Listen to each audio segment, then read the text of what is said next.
Israel की लड़ाई फिलिस्तीन के आतंकी संगठन हमास से चल रही है। यह लड़ाई किसी एक खास मुद्दे को लेकर नहीं है। अगर आपको लगता है कि यह युद्ध केवल जमीन पर कब्जे या फिर हक की लड़ाई है, तो आप गलत हैं। दरअसल ये युद्ध इतिहास के उन पन्नों को दोहराता है जिसमें एक धर्म दूसरे धर्म के लोगों को अपने लिए खतरा मानता है। वो उसको और उससे जुड़े लोगों को अपने दुश्मन के तौर पर देखता है और यह युद्ध सैकड़ों वर्षों से चला आ रहा है। अब हम डीएनए में इस युद्ध का एक अलग पहलू दिखाने जा रहे हैं। इस अलग पहलू को दिखाने से पहले हम आपको दो तस्वीरें दिखाना चाहते हैं। पहली तस्वीर इजराइल पर हमास के हमले से जुड़ी है। हमास के हमले का मकसद केवल इजराइल को चोट पहुंचाना नहीं था, बल्कि वो अपने हमले के जरिए पूरी दुनिया को खास संदेश देना चाहता था। हमास ने केवल हमला नहीं किया, बल्कि उसने मध्यकालीन युग में होने वाली बर्बरता की याद दिला दी। एक ऐसा युद्ध जिसमें युद्ध के नियमों का पालन नहीं किया जाता, जिसमें सैनिक और आम नागरिकों के बीच कोई फर्क नहीं किया जाता, बच्चों और बुजुर्गों को भी नहीं छोड़ा जाता। यही नहीं, महिलाओं का अपहरण और उनसे ज्यादती करना युद्ध की रणनीति का हिस्सा माना जाता है। हमास ने अपने हमले से अपना संदेश साफ कह दिया है। वो ये कि जब तक हमास की मांगे नहीं मानी जाएंगी, तब तक इजराइल का हर नागरिक उसके निशाने पर रहेगा, अब चाहे वो बच्चा हो, महिला हो या बुजुर्ग हो। एक ऐसी जंग जिसमें बच्चों, बुजुर्गों, महिलाओं सबको मारा गया है। उसका जश्न मनाना मानवता पर बदनुमा दाग है। आपके सामने एक और तस्वीर है।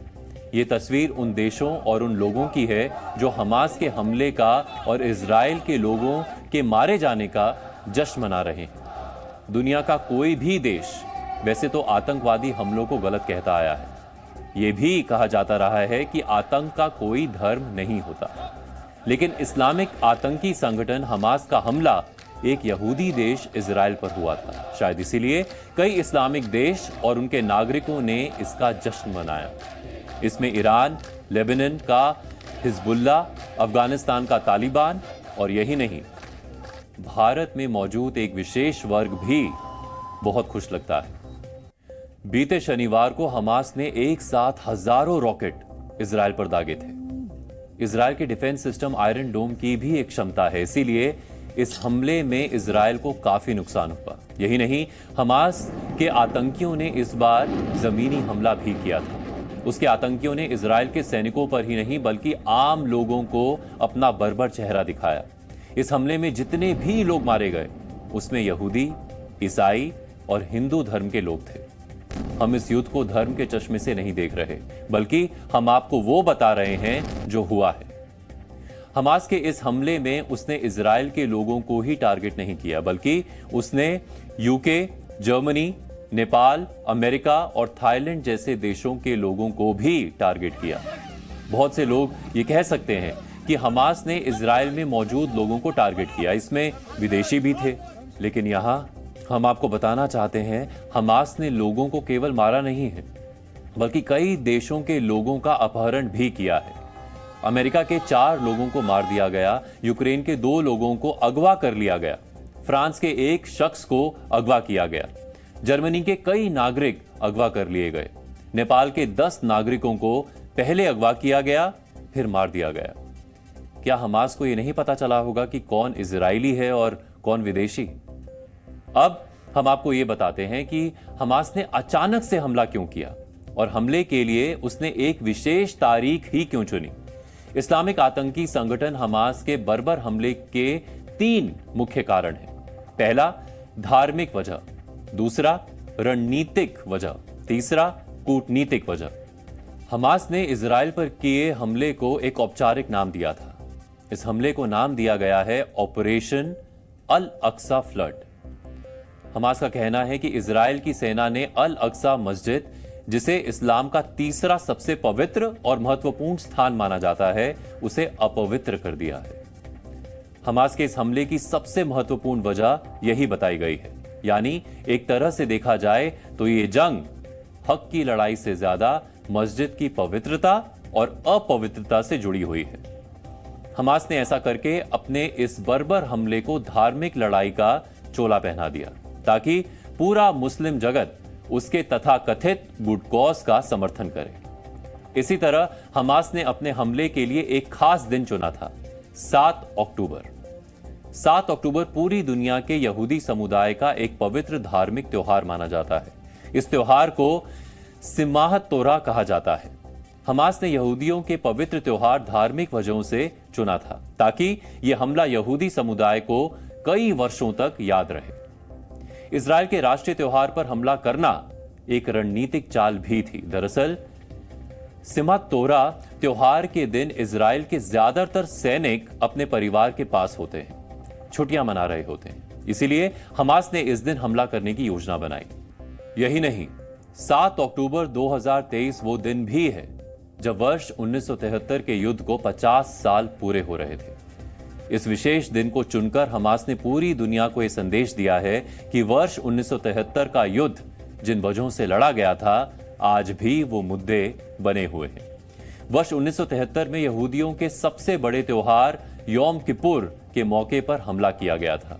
उस दिन मिस्र और सीरिया ने इजराइल पर एक साथ हमला किया था।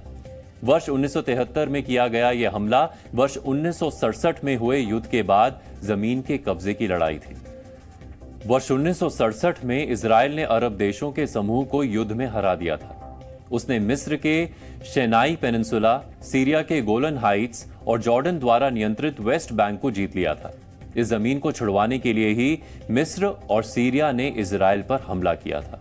मिस्र और जॉर्डन भी इस्लामिक देश हैं। उन्होंने भी हमले के लिए यहूदी त्योहार को ही चुना था।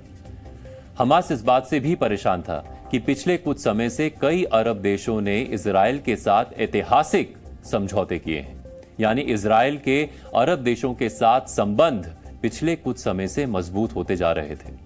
वर्ष 2020 के अब्राहम अकॉर्ड में यूएई, बहरीन, मोरक्को और सूडान जैसे मुस्लिम बहुल देशों ने इजराइल को मान्यता दी है। हाल ही में नई दिल्ली में हुई G20 बैठक के दौरान भारत, यूरोप और मिडिल ईस्ट कॉरिडोर की घोषणा की गई थी। ये कॉरिडोर भारत से चलकर यूएई, सऊदी अरब और जॉर्डन से होते हुए इजराइल के जरिए यूरोप तक जाना तय हुआ था। यही नहीं, बहुत जल्द सऊदी अरब और इजराइल के बीच एक औपचारिक समझौता भी होना था, जिसके तहत सऊदी अरब भी इजराइल को मान्यता दे देता। इस हमले के जरिए हमास ने शांति प्रक्रिया को पीछे धकेल दिया है। हमास ने जिस स्तर पर हमला किया है और जिस तरह की बर्बरता दिखाई है, उसने पूरी दुनिया को उसकी असलियत दिखा दी है। हमास के हमले के बाद दुनिया वैचारिक रूप से दो हिस्सों में बटी हुई नजर आ रही है। पहला, फिलिस्तीन और आतंकी संगठन हमास के समर्थन में खड़े लोग। दूसरा, इजराइल के समर्थन और आतंकी हमले के विरोध में खड़े लोग। आतंकी हमले में धमाके करना, गोलियां चलाना, अघोषित युद्ध जैसी स्थिति बना देना। लोगों ने देखा है, हमास ने किसी मध्यकालीन युग के कबीलों की तरह हमला किया था। उन्होंने हर किसी को निशाना बनाया। वो इजराइल के सैनिकों से युद्ध करने नहीं आए थे, वो इजराइल के आम लोगों को मारने आए थे। उन्होंने केवल आदमियों को ही नहीं, बच्चों और महिलाओं को भी नहीं छोड़ा। बर्बरता की जो तस्वीरें आप पिछले 2 दिनों से देख रहे हैं, इजराइल के लोगों के प्रति घृणा को दर्शाता है। इन बर्बर तस्वीरों से यह साफ हो रहा था कि हमास के आतंकियों की नजर में इजराइल में रहने वाले लोग जिंदा रहने के काबिल नहीं थे। जी न्यूज़।